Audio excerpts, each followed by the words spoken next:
ang nagbubuntis nito. Kaya ako ang ina ng batang to. Alam mo, nahihibang ka na eh. Habang hinahayaan kita sa kabaliwan mo, mas lalo pa yatang lumalala ang kondisyon mo. Hindi sana aabot sa ganito kung hindi dahil sa'yo. Kaya dapat lang na mamatay ka na. Kwentong Takip Silim. Para sa mga mahilig sa mga kwentong aswang, subaybayan ang aming bagong channel, Sitio Pangil. Pasukin ang nakakakilabot na mundo ng mga aswang. Like and subscribe. Sitio Pangil.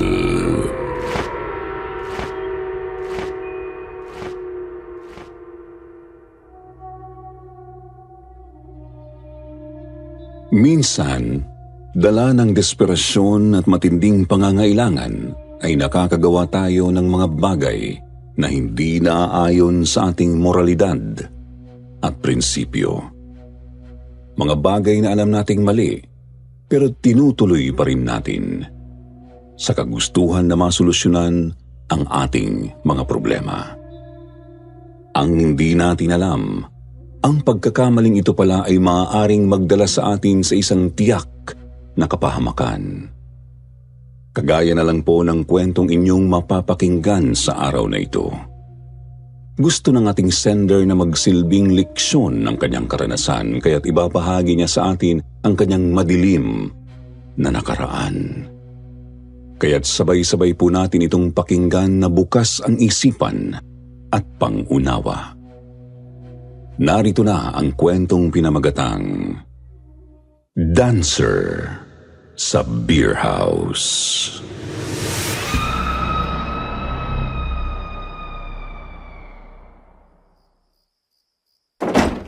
Gaston?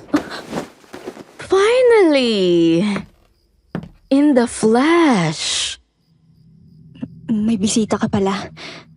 Cecil,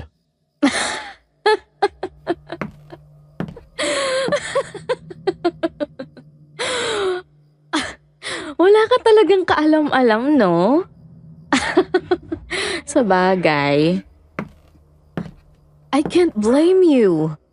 My husband made you clueless.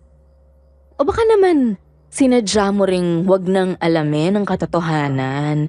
Alam mo na, para hindi ka usigin ng konsensya mo.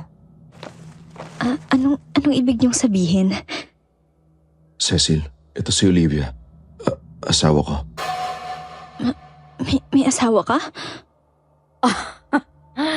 This is so amusing.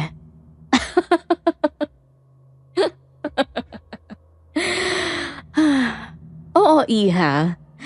Tama ang narinig mo. Asawa ako ng lalaking kinakalantari mo. Patawarin niyo ko. Hindi ko intensyong makagulo. Have a seat. Huwag ka mag-alala. Hindi ako nandito para mag-eskandalo. Pwede ba? Wala tayo sa teleserye. Lalayuan ko na po ang asawa niyo. Patawarin niyo po ko. Ay, no. Hindi mo siya kailangang layuan ngayon. At kung totoong gusto mong patawarin kita, well, gagawin mo kung anong gusto ko. Ano po yun? Bibigyan mo kami ng anak ng asawa ko. Han, ano ba? Po? Anong ibig niyo po sabihin? Hindi na ako pwedeng mabuntis, okay? Baog na ako. Pero hindi pa rin ako pwedeng sumuko. Gusto ko pa rin na magkaroon kami ng anak para hindi na tumingin sa kung sino-sinong babae ang asawa ko. At para mag-focus na siya sa pamilya namin. Kaya ikaw ang tutulong sa akin para magkatotoo ang pangarap ko. Teka lang, naguguluhan po ako eh. Do you want me to spell it out para maintindihan mo? O sige, gusto kong makipagtalik kang muli sa asawa ko. At sa pagkakataong ito, Kailangan makabuo kayo ng bata. Okay na? Oras na mga anak ka, ibibigay mo sa amin ang bata.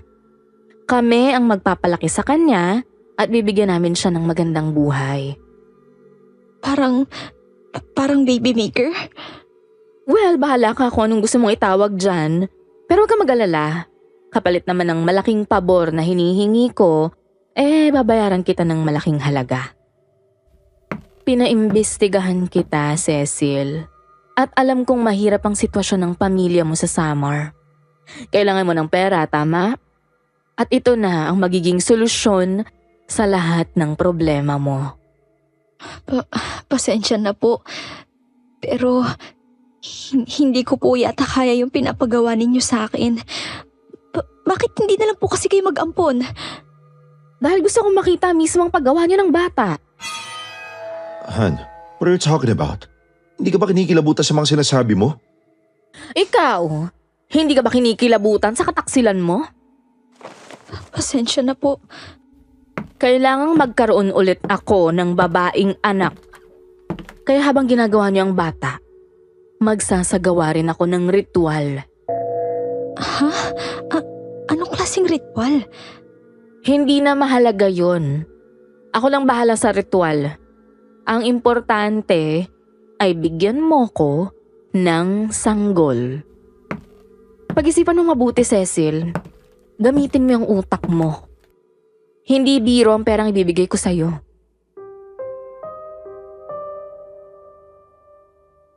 Magandang araw po sa inyo, Sir Jupiter, pati na rin po sa lahat ng mga nakikinig ngayon. Tawagin niyo lang po akong Cecil, hindi ko tunay na pangalan. Ako po ay 45 years old na at nakatira sa probinsya ng Samar. At ang kwentong isishare ko sa inyo ay nangyari noong 23 years old pa lang ako. Pinanganak na may sakit sa puso ang bunso kong kapatid na si Jasper. Malaki po ang gastos namin sa pagpapaospital sa kanya at pati na rin sa kanyang mga gamot. Hindi sapat ang kinikita ni tatay sa pagbubukid at ang sahod ko bilang tindera ng gulay sa palengke. Kaya naman nagdesisyon akong lumuwas sa Maynila upang makahanap ng mas magandang trabaho.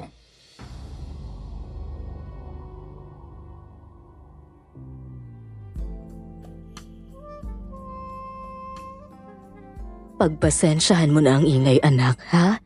Nasa baba lang din kasi nitong apartment ng beer house kung saan ako nagtatrabaho. Pag ganitong oras kasi nagpapatugtog na sila.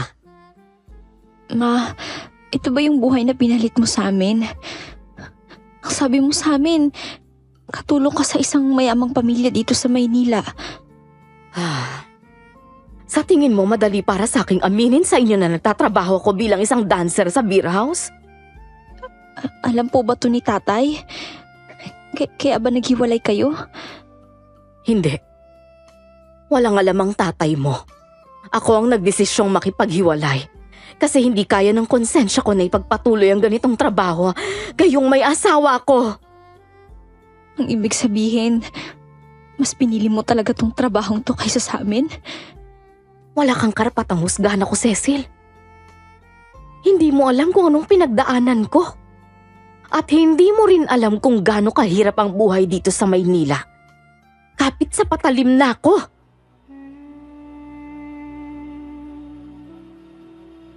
Kahit na masama ang loob ko kay mama, wala akong choice kundi ang pakitunguhan siya ng maayos. Wala rin kasi akong ibang matitirhan sa Maynila. Hindi po ako nagaksaya ng panahon, Sir Jupiter. Kagad po akong naghanap ng trabaho. Lahat po ng nadaanan kong may hiring pinatulan ko, pero walang kumuha sa akin dahil hindi ako nakapagtapos ng high school.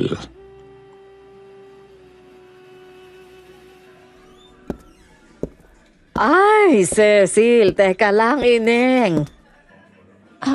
Kilala niyo po ako? Aba, oo naman. Kahapon ka lang dumating mula sa Samar, di ba?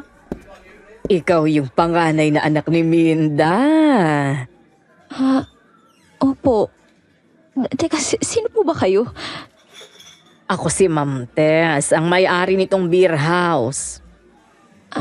Ganun po ba? Unang kita ko pa lang sa'yo na mangha kaagad ako sa kagandahan mo. Salamat po. Tingnan mo nga ang sarili mo sa salamin. Morenang morena. Ang liit ng mukha mo. Tsaka para kang anghel. Kung tingnan, napaka-inosente. Pero yung hubog ng katawan mo, ay, Diyos ko, makasalanan sa ganda. Tsaka kung pinagpapantasyahan ka ng lahat ng mga lalaking nakakakita sa'yo, iha.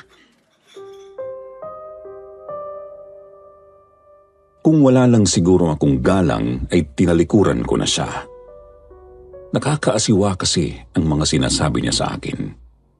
Hindi ako komportable na para bang pinagnanasaan ako. Sige po, akyat na po ako. Medyo pagod na rin po kasi ako sa buong araw na paghahanap ng trabaho eh. Kumusta naman ang job hunting mo? May nahanap ka na bang trabaho? Wala pa nga po eh. Medyo nahihirapan po kasi ako. Paano?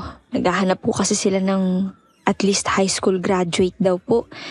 Hindi naman po ako nakapagtapos ng pag-aaral dahil sa hirap po ng buhay namin. Ganun ba? Saktong-sakto pala itong offer ko sa'yo, iha. Anong offer po? Job offer! Sa ganda mong yan. Tsaka kung marami akong mahahakot na customer pag naging dancer ka sa beer house.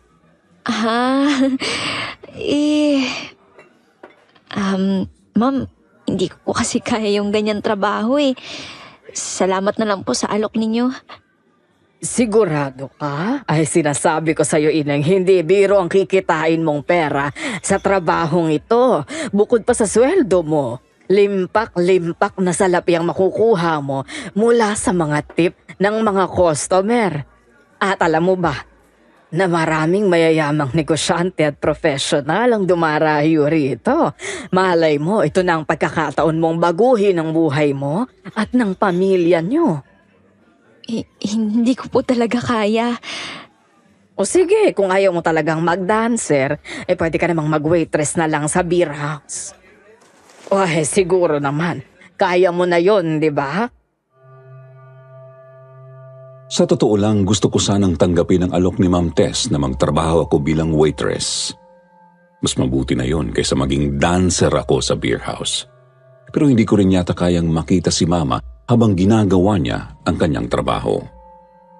Maaasiwa lang ako at masasaktan. Ipagpapatuloy ko na lang po yung paghahanap ko ng trabaho bukas. Baka swertihin din naman po ako. Pero salamat po sa alok ninyong trabaho Ikaw ang bahala. Pero pag-isipan mo, Ineng, ha? Pag-isipan mong mabuti. Kinabukasan ay buong araw na naman akong naghanap ng trabaho. Pero sa kasamaang palad, hindi na naman ako sinuwerte. Nagumpisa na akong panghinaan ng loob. Natakot ako na baka wala rin pala akong mapapala sa pagpunta ko sa Maynila. Kaya naman bago umuwi ay dumaan muna ako sa simbahan para humingi ng tulong sa Diyos.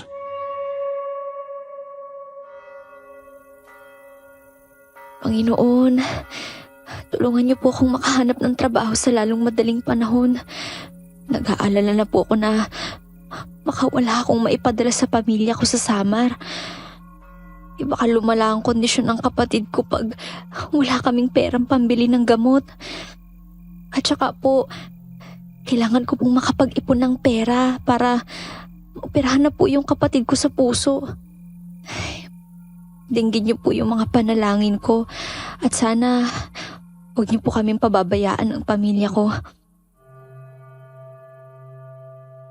Pagkatapos manalangin ay lumabas na po ako ng simbahan.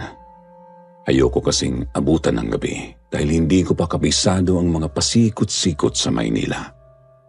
Pero mabuti na lang at walking distance na lang ang apartment ni Mama mula sa simbahan. Kaya makakatipid ako sa pamasahe kung lalakarin ko na lang. Pero napahinto po ako sa labas ng simbahan nang may isang matandang babae na tumawag sa akin. Isang manghuhula.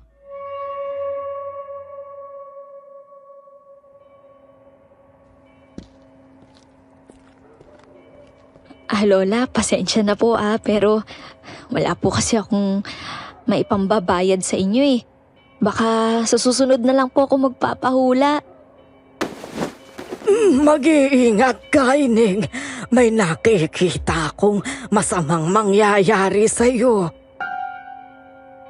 Po, anong ibig niyo pong sabihin? Hindi magiging madali ang buhay mo dito. Mapupuno ito ng napakaraming mga suliranin at mga bagay na hindi pangkaraniwan. Gagamitin ng ibang tao ang kahirapan mo upang makuha nila ang kanilang gusto mula sa iyo, iha. Kaya ang maipapayo ko sa iyo, pag-isipan mong mabuti ang bawat desisyon na gagawin mo. Tiyakin mong hindi ka nito dadalhin sa impyerno. Salamat po. Mag-iingat ka, Ineng. Mag-iingat ka. Habang naglalakad pa uwi ay paulit-ulit ko pong naririnig ang sinabi ng manghuhula sa akin. Hindi po ako ang tipo ng tao na naniniwala sa mga hula.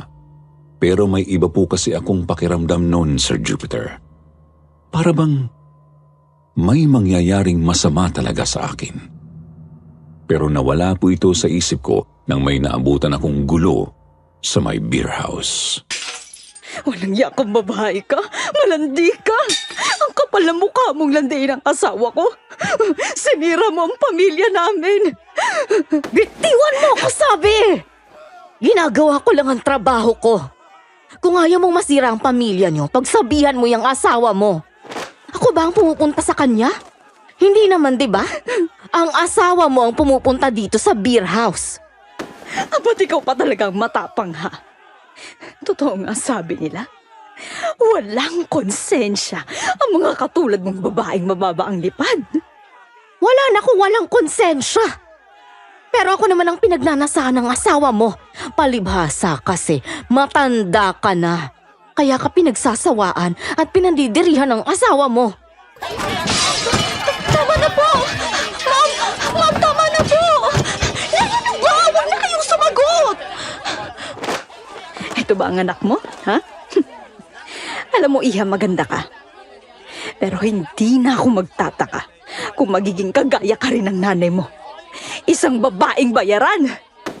Hoy! Huwag mong idadamay ang anak ko dito, ha? Tayo ang may problema, hindi siya kasali dito. Sinusumpa ako, Minda. Darating din ang karma para sa isang katulad mo. Hoy! Bumalik ka dito! Hindi pa tayo tapos sa lakas ng loob mong insultohin yung anak ko? Nay, tama na po! Huwag niyo na siyang patulan!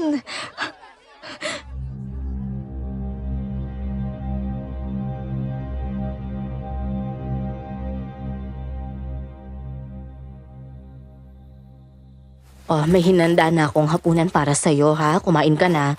Alam kong pagod at gutom ka pa sa buong araw na paghahanap ng trabaho. Nay, ano ba? Magtatrabaho pa rin kayo ngayon? Hindi po ba kayo nadala sa nangyaring gulo kanina? Aba anak, tuloy ang buhay. Hindi porket sinugod ako ng matandang yon, titigil na rin ako sa trabaho. Nay, pwede ba? Alam niyong mali itong ginagawa niyo. Narinig niyo naman ang sinabi ng babae kanina, di ba? May pamilya kang sinisira. Parte na yan ng trabaho namin. Oo, sa umpisa, tinatablan ako ng konsensya, pero kalauna, nasasanay na rin ako. Mas matibay ang kalam ng sikmura sa usig ng konsensya, di ba? Diyos ko naman, Nay. Naririnig niyo po ba yung sarili niyo? Paano ba kayo nagkaganito? Hindi naman kayo ganito nung nasa summer pa kayo, ah. Maiintindihan mo rin siguro ako balang araw pag naranasan mo na kung gaano kalupit ang mundong ito. Imposibleng maintindihan ko tong gawain yun, ay. Sinabi nga pala ni Ma'am Tess sa akin ng tungkol sa offer niya sa'yo. Ano, ayaw mo ba talaga? Mag-waitress ka lang naman, hindi mo kailangan gawin ang trabaho ko. Ayoko po. Oh, sabi mo sa akin nahihirapan kang maghanap ng trabaho, di ba? O ito na. Ito na yung trabaho. Kumakatok na mismo sa pinto mo. O ba't hindi mo pagbuksan? Ayoko nga po. Anak, disenteng trabaho naman ang pagiging isang waitress. Bakit ayaw mo? Dahil ayokong makita kayo na ginagawa ang trabaho nyo. Sa tingin mo ba, kayang tingnan ng isang anak ng kanyang ina na nakikipaglandian sa iba't ibang lalaki?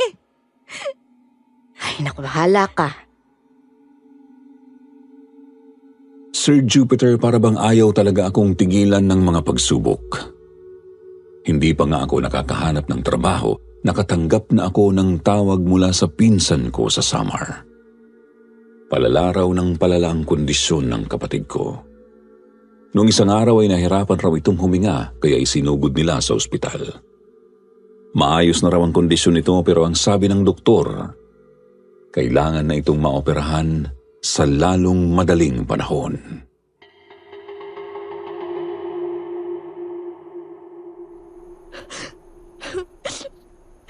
Saan naman ako hahanap ng ganong kalaking halaga? Kahit siguro magdoble kayod ako, hindi pa rin ako makakapag-ipon ng ganong kalaking pera eh. Huwag kang mag-alala, anak. Tutulungan kitang makaipon. Eh kahit dalawa tayo mag-ipon, Nay, may hirapan pa rin tayo. Anong gagawin natin? Hindi ko pa alam, pero hindi tayo susuko, ha? Hahanap tayo ng paraan. Pero anak, sa ngayon, kailangan mo na talagang magkaroon ng trabaho. Kahit pangkain at pambili man lang ng gamot, may maipadala ka sa probinsya. Yun na nga po eh. Hindi ko maintindihan kung bakit ba ang ilap ng swerte sa akin.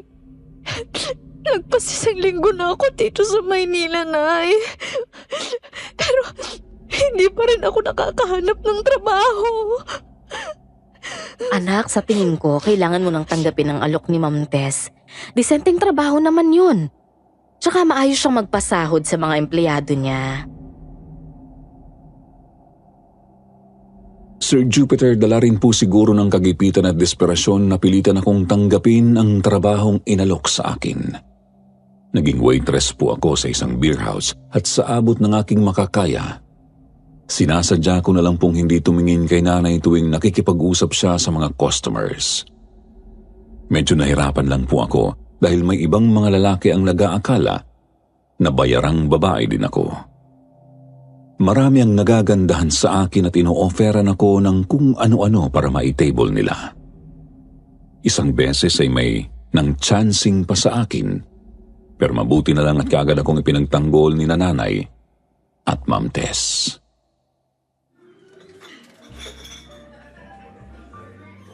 Hindi nga ako nagkamali.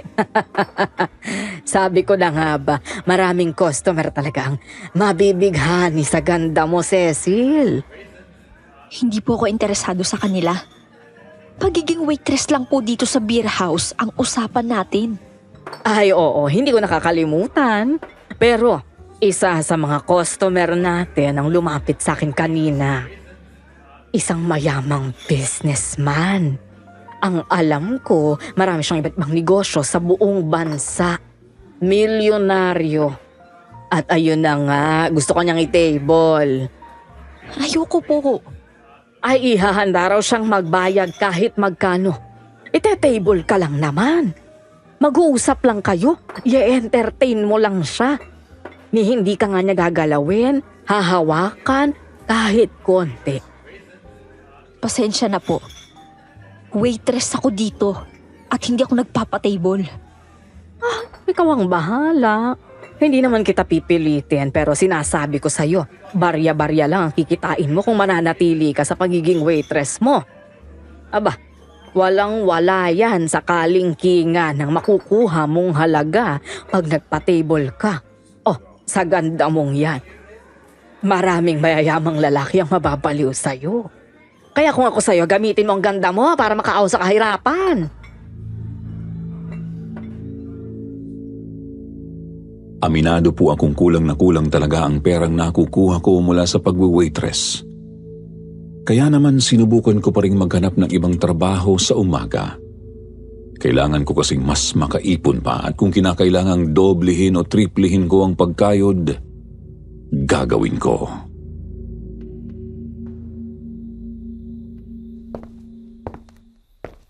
Oh, magandang gabi, anak. Kumain ka na ba? Opo, kanina pa po. Saan po ba kayo galing, Nay? At saka, bakit ang dami niyo pong dalang paper bags? Pinag-shopping ako ni Mrs. Santos. Grabe! Alam mo, nalula ako sa dami ng mga branded items na binili niya sa akin.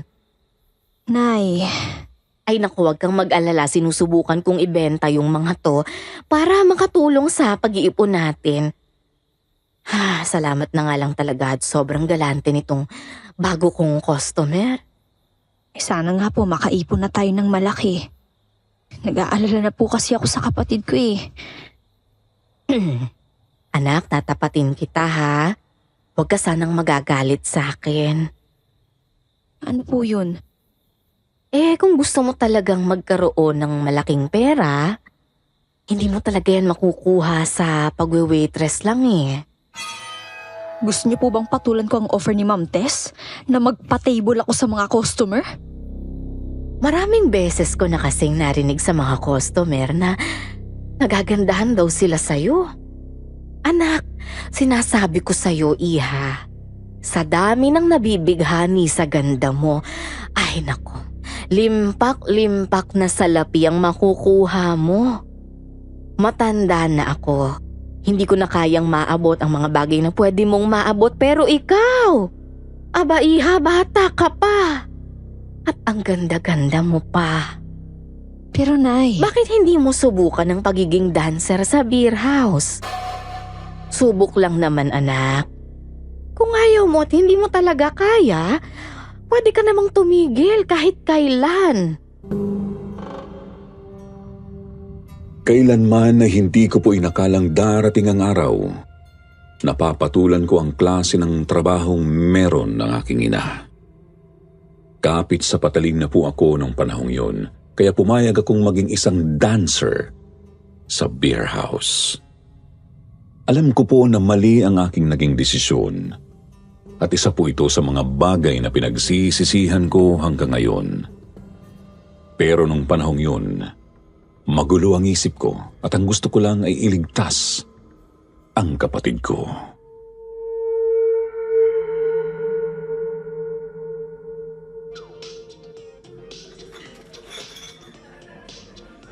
Halika nga dito, Cecil. Mag-usap tayo.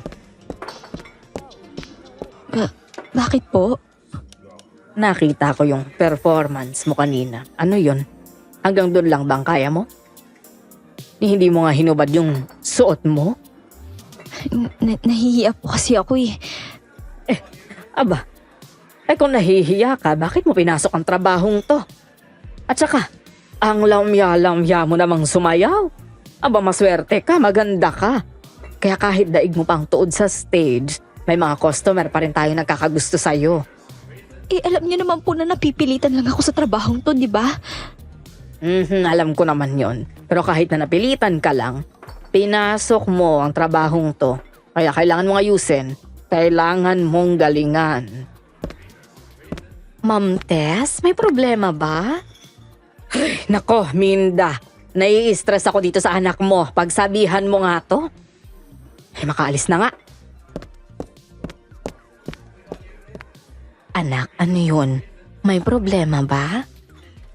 Napagalitan po ako ni Ma'am Tess. Hindi niya po kasi nagugustuhan yung performance ko eh. Oo, sinabi rin sa akin yan nung isang araw. Anak, mabait kung sa mabait ang amo natin. Pero wag mo naman siyang gagalitin. Hindi ko po alam kung paano ko dumating sa puntong to. Nay, alam kong ginagawa ko to para sa kapatid ko, pero Diring-diri na po ako sa sarili ko. Ang hirap-hirap nitong trabahong pinasukan ko. Anak, Gusto ko na pong sumuko pero hindi ko naman magawa. Kasi tama po kayo eh. Malaki nga yung pera dito. Doble sa kikitain ko sa kahit na anong trabahong pwede kong mapasukan. Pero ano, hanggang kailan ko ba masisikmura tong mga ginagawa ko?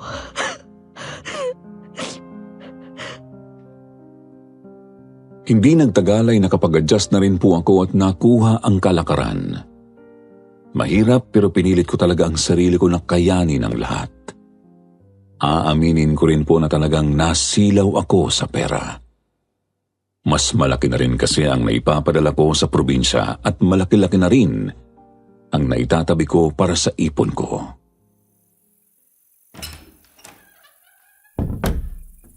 aba, ang dami mo namang dala. Saan ka galing? Pinag-shopping po ako nung customer na nakilala ko kagabi.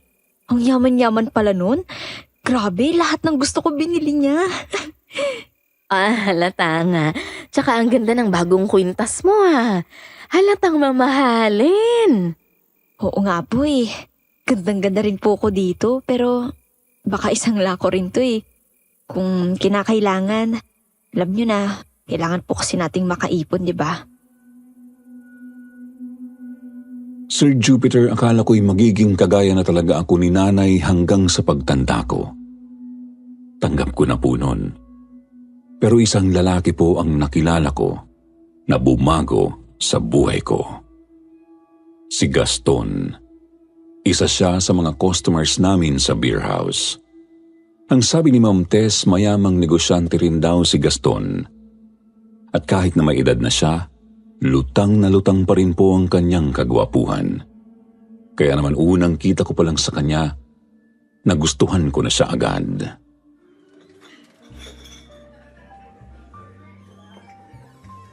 Anong ginagawa ng isang napakagandang dalaga ng katulad mo sa isang ganitong klaseng lugar? Binubola niya na naman po ko eh. Sasabi lang naman ako ng totoo eh. Hindi kasi ako makapaniwala na itong trabaho mo. Masyado akong maganda para sa lugar na to. Kailangan po kasi, alam niyo na po, mahirap ang buhay. Matindi lang talaga yung pangangailangan. Naiintindihan ko. Minsan wala tayong choice kundi kumapit sa patalin, di ba? Baka nga hindi po kayo makarelate sa akin, sir. Ang yaman-yaman niyo kaya. Hindi, naiintindihan kita. Dumaan din ako sa hirap. Hindi naman ako yumaman ng basta-basta lang, no?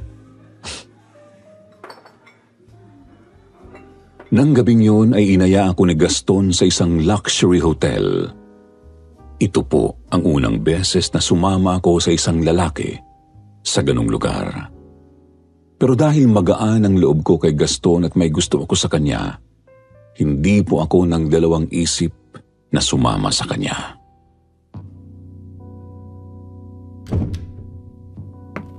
Wow! Ang ganda naman ng kwartong to. Ang laki-laki pa. Ngayon ka lang ba nakapasok sa isang hotel? Oo po, first time ko po eh. Are you saying hindi ka sumasama sa mga customers mo? Hindi po. Sumasayaw lang talaga ako sa beer house tsaka nagpapa-table pero pag niyayaya nila akong pumunta sa hotel o motel, hindi ako pumapayag. Kahit na sinisilaw pa nila ako ng malaking halaga, hindi talaga ako pumapayag kasi hindi ko naman po kaya makipagtalik sa isang lalaki hindi ko naman po gusto. And you're saying na gusto mo ako? Sumama ka sa akin eh. Oo. Parang ganun na nga.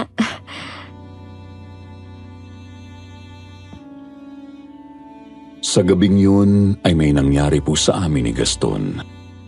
At aminin ko po na masayang masaya ako noon. Sobrang bait po kasi niya. Dahan-dahan po ang kanyang kilos at ipinaramdam niya sa akin na special ako. Nawala na po ako sa sarili ko noon. Masyado na akong nadala ng aking emosyon.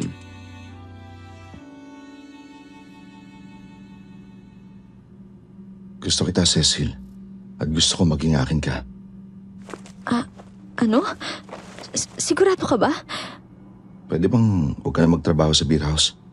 Hindi ko yata kayang isipin na may ibang mga lalaking tumitingin o mahawak sa'yo eh. Pero yun yung trabaho ko eh. Ako nang bahala sa'yo. Hindi mo na kailangan magtrabaho. Kaya ko naman mag-provide para sa'yo eh. Hindi mo naiintindihan. May pamilya akong tinutulungan sa Samar. Kaya gustuhin ko man, hindi ako pwedeng tumigil sa pagtatrabaho. Wala kang dapat ipag-alala. Hindi ko rin sila pababayaan. Regular kitang bibigyan ng malaking halaga para makapamuhay ka ng komportable at mabigyan ng maayos na buhay ang pamilya mo sa probinsya. Salamat sa kung ano mang inaalok mo, Gaston, pero hindi ko to pwedeng tanggapin. Masyado pang maaga. At saka isa pa, ngayon lang tayo nagkakilala. Hindi kasi ako yung tipo ng tao na basta-basta na lang magtitiwala. Kahit nasabihin ko magaan pa yung loob ko sa'yo, hindi pa rin ako pwedeng magtiwala na lang sa'yo ng basta-basta. Naiintindihan ko kung saan ka nanggagaling. Huwag ka mag-alala, Cecil. Hindi kita susukuan. Patutunayan ko ang sarili ko sa'yo. Ito nga po mismo ang ginawa ni Gaston. Pinatunayan niya ang kanyang sarili sa akin. Palagi siyang nagpupunta sa beer house at inuunahan niya ang ibang customers na i-table ako. Minsan ay kinakausap niya si Ma'am Tess at nagbabayad siya ng doble para lang makasiguro na sa kanya ako mapupunta. Palagi rin niya akong dinadala dun sa luxury hotel kung saan niya ako dinala noon.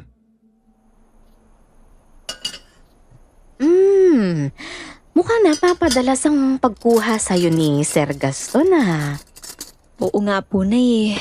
Sabi niya po kasi ako lang daw po talaga yung gusto niya. Teka, parang ibang nakikita kong ngiti sa mukha mo. Aba, magsabi ka nga ng totoo. Nagkakagusto ka na ba kay Sir Gaston? Hindi naman po kasi siya mahirap na magustuhan. Napakabuti po niyang tao. At saka, siya po yung unang lalaking nagparamdam sa akin na espesyal ako. Anak, payo lang. Pigilan mo yung nararamdaman mo. Lagi mong ilagay sa isip mo na trabaho lang to. Huwag mong gawing komplikado ang mga bagay-bagay. Huwag mong hahaluan ng emosyon.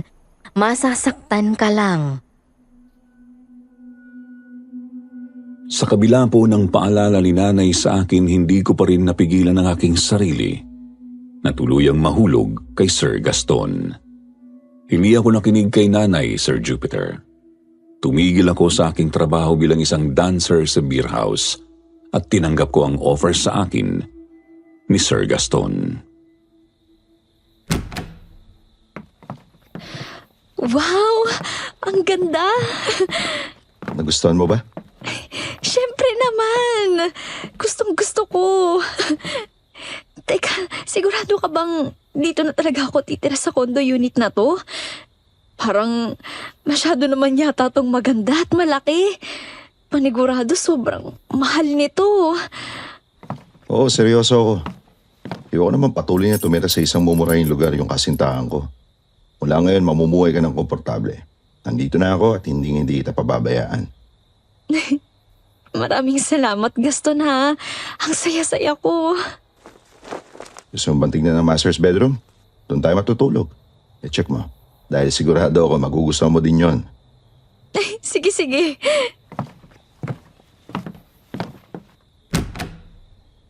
Wow! Manghang-mangha po ako nung nakita ko ang master's bedroom dahil mas malaki pa ito sa mismong apartment na tinitirhan namin ng mama ko. May napakalaking kama pa doon at tiyak akong komportabling higaan. May malaking TV na nakaharap sa kama. May sariling ref at may sliding glass door rin na nagkukonekta sa terrace kung saan makikita ang napakagandang city lights. Gaston, grabe! Ang ganda ng kwartong to. Parang kwarto ng Reyna to, ah. Gaston, Finally! in the flesh.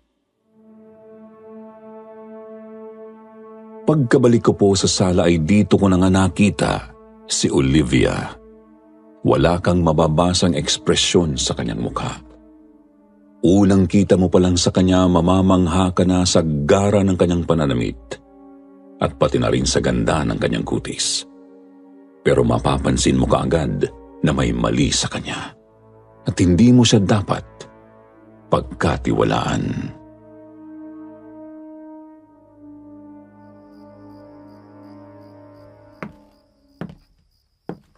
Masaya ako't pinili mo ang tamang desisyon, Cecil. Sinisiguro ko sa'yo na hindi mo to pagsisisihan. Labag sa kalooban ko tong bagay na to, Olivia. Ma'am, tawagin mo akong Ma'am Olivia. Ma'am Olivia, At wala akong pakialam kung labag sa kalooban mo to. Ang importante ay susunod ka sa kasunduan natin. Cecil, pag-isipan mo to mabuti. Mabigat na desisyon to. Tumahimik ka nga dyan. Ayaw mo bang magkaroon tayo ng anak? Pero hindi naman sana sa ganitong paraan. Hindi. Hindi ka pwedeng kumontra sa plano ko. Pagkatapos mo kong pagtaksilan, Han, please. buo na ang pasya ko. yun naman pala eh. Bueno, sa bahay ka na namin titira. Para mas matutukan namin ang iyong kalusugan. At para kapag nabuntis ka, ay personal ka naming maaalagaan. Maliwanag ba?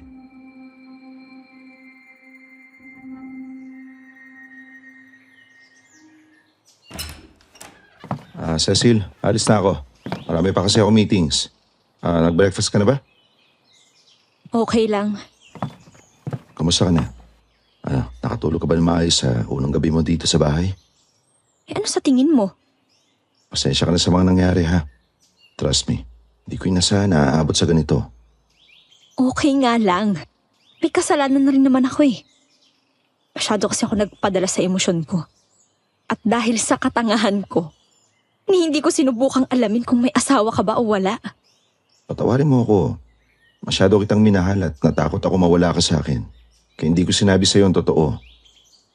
Eh bakit mo nga naman sasabihin sa akin, di ba? Sino lang ba ako sa buhay mo? Isa lang naman akong dancer sa beer house na natipuhan mo. Isa lang akong babaeng parausan sa mga mata mo. No, hindi totoo yan. Tama na, Gaston. Hindi mo na ako kailangang bula-bulahin pa. Huwag kang mag-alala. Pinapangako ko sa'yo, aalagaan kita. Hindi kita pababayaan. Pero sa puntong yun, Sir Jupiter, ay wala nang halaga sa akin ang kahit na anong sabihin niya. Aminado rin naman po kasi ako na may kasalanan ako. At nung oras na yun, hindi ko rin kayang patawarin ang sarili ko. Sa ikalawang gabi ko po sa bahay nila ay nahirapan pa rin akong matulog. Pasado 11:11 na puno ng gabi nang lumabas ako ng kwarto. Malaki ang bahay nilang mag-asawa na may 2 palapag. Sa pagkakaalala ko po ay may 4 na kwarto sa taas at may isa namang maid's quarter sa baba. Moderno ang disenyo ng bahay at unang tingin pa lang ay alam mong marangya ang pamumuhay ng mga nakatira doon. Dumaan po ako sa back door at dumiretso sa maliit na garden sa likod ng kanilang bahay.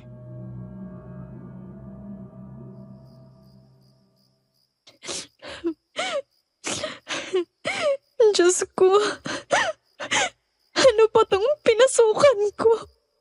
Patawarin niyo po ako sa mga nagawa at ginagawa ko. Alam ko pong mali ang mga to, Panginoon. Gipit na po talaga ako. Hindi ko na po alam kung ano pa ba yung pwede kong gawin para tulungan ang pamilya ko. Hindi ko kayang mawala sa akin ang kapatid ko. Kaya gagawin ko po lahat para gumaling siya.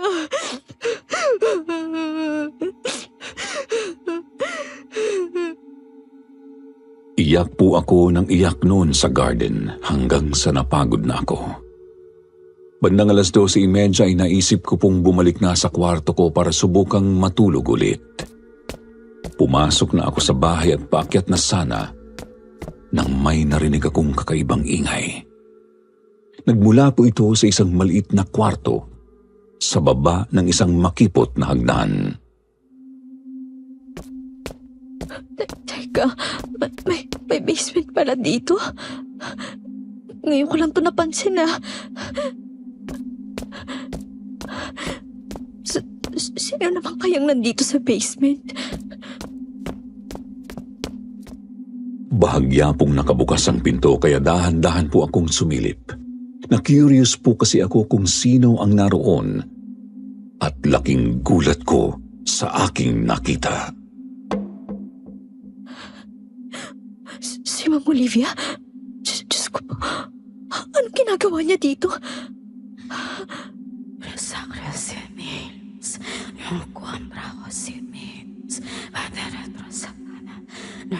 Nakaluhod po si Ma'am Olivia sa loob ng basement at napapalibutan ng napakaraming kandila. May mga sinasambit rin po siyang kung ano-ano pero hindi ko naman maintindihan. Itinaas niya ang kanyang mga kamay at binuksan ng mga palad.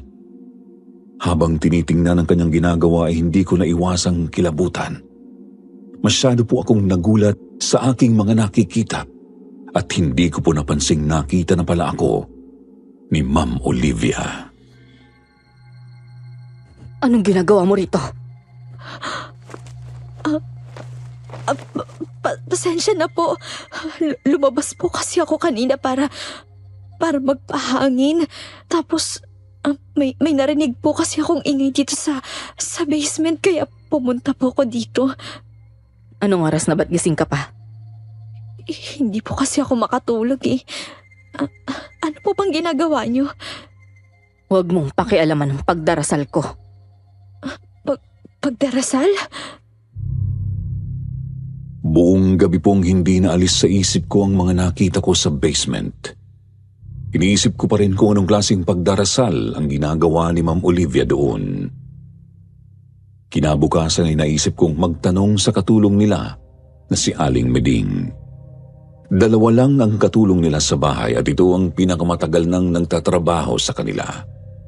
Sinabi ko po sa kanyang tungkol sa mga nakita ko sa basement at tinanong lahat ng mga nasa isip ko.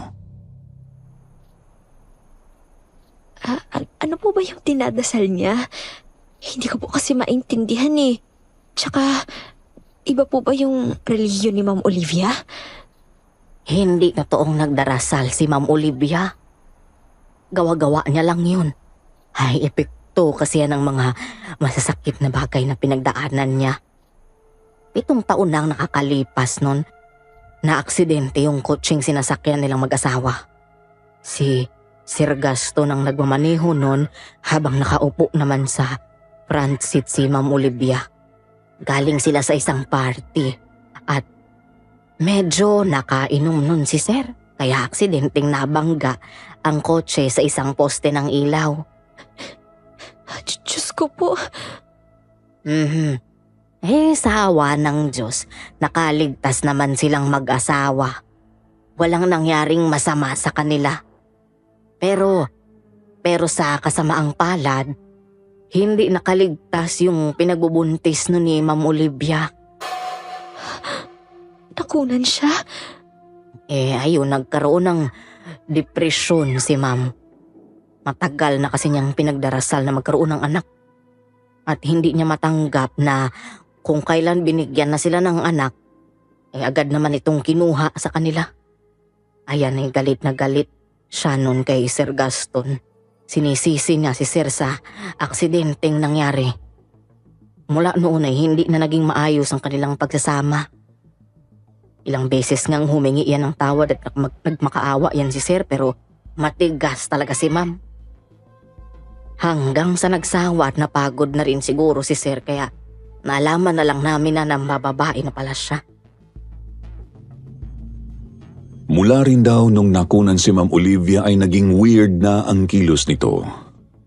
Lagi itong tulala at kung minsan nagsasalita na mag-isa. Minsan ay nakikita pa raw nila itong sumasayaw habang naghaham na para bang may hiniheling sanggol. hanggang sa napansin na rin nila ang ginagawa nitong pagdarasal sa kalaliman ng gabi na parabang isang ritual. Kaya naman mas nag-make sense na sa akin ang offer ni Ma'am Olivia. Nagawa niya ang lahat ng ito dahil wala na siya sa tamang pag-iisip dulot ng sobra-sobrang sakit. Sa susunod na linggo ay magkakaroon na ng full moon. Ito na ang panahon na hinihintay ko. Para saan? Para sa gagawin nating ritual. Han, pwede ba itigil mo na to? Mas magiging mabisa ang ritual kung gagawin natin ito sa kabilugan ng buwan. Kaya ihanda niyo na ang mga sarili niyo. Lalo ka na, Cecil.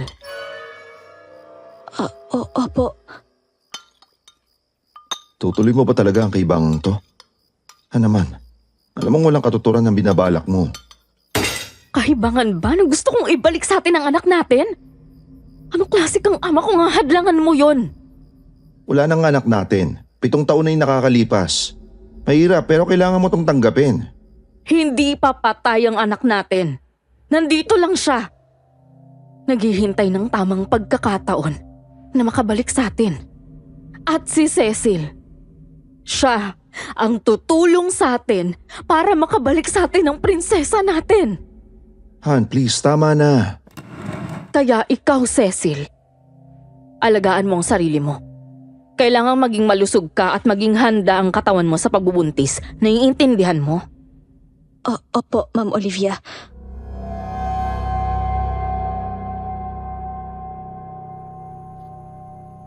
Cecil, pag-isipan mo mabuti ang bagay na to.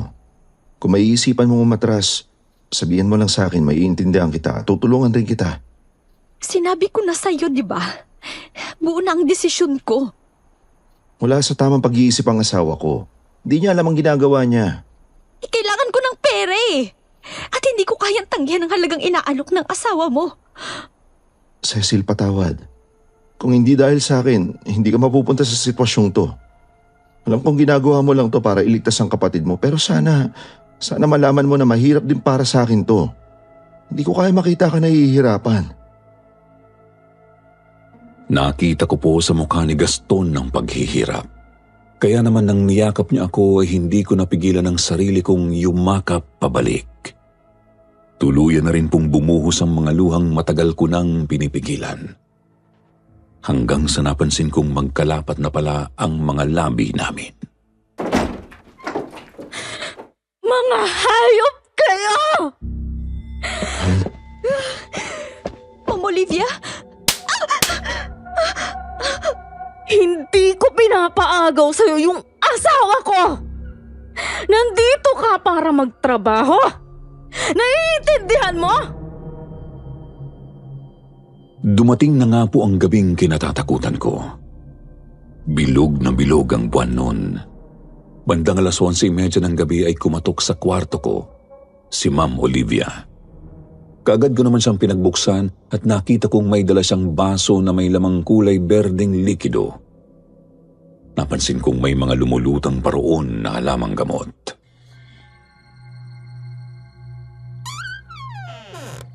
Kumusta ang pakiramdam mo? Maayos naman po. Mabuti naman kung ganon. O sige, inumin mo na tong hinanda ko para sa'yo.